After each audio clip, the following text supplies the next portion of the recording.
ગૌતમ બુદ્ધના ક્રાંતિકારી જય ભીમ સાથીઓ આજે તારીખ થઈ 31 માર્ચ 2026 અને હું છું અમદાવાદ જિલ્લાના માંડલ તાલુકાની મુલાકાતે।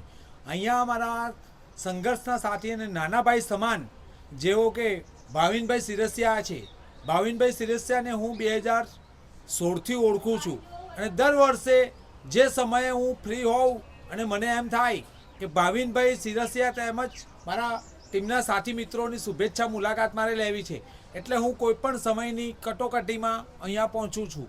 સાથે સાથે સમાજના અંદર શું સમસ્યાઓ છે, સમાજમાં શું પ્રોબ્લેમો છે અને કયા અધિકારી કેટલું સાંભળે છે, કોણ નથી સાંભળતું એ વિષય અને આગળની રણનીતિ અમે બનાવીએ છીએ।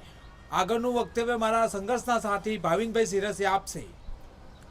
ગઈકાલે માંડલ ગ્રામ પંચાયતમાં સફાઈ કામદારોની હડતાલને લઈને જે રકઝક થઈ હતી, ગ્રામ પંચાયતની અંદર અમે સફાઈ કામદારો સાથે ગયા અને તલાટી બહાર ના આવતા વાતચીત અને રજૂઆતને સાંભળતા થોડી બોલાચાલી થયેલી અને એ વિડીયો જે સમગ્ર સોશિયલ મીડિયામાં વાયરલ થતાં ગૌતમ બુદ્ધને મળ્યો તો ગૌતમ બુદ્ધ તાત્કાલિક ધોરણે માંડલ પહોંચ્યા છે અને અમને સવારે ઉઠીએ એ પહેલાં ગૌતમ બુદ્ધ માંડલ પહોંચી ગયા હતા અને એમણે બાંહેધરી આપી છે કે આગામી સમયમાં વાલ્મીકી સમાજના સફાઈ કામદારના આંદોલનમાં જે જરૂર પડશે એ રીતે અમે આંદોલન આપીશું। જ્યારે સહકાર પડશે ત્યારે અમે જરૂરથી ઊભા રહીશું સહકારમાં અને સાથે જેટલી સંખ્યામાં લોકોની જરૂર પડે એટલા લોકોને આહવાન કરીને અહીંયા બોલાવીશું।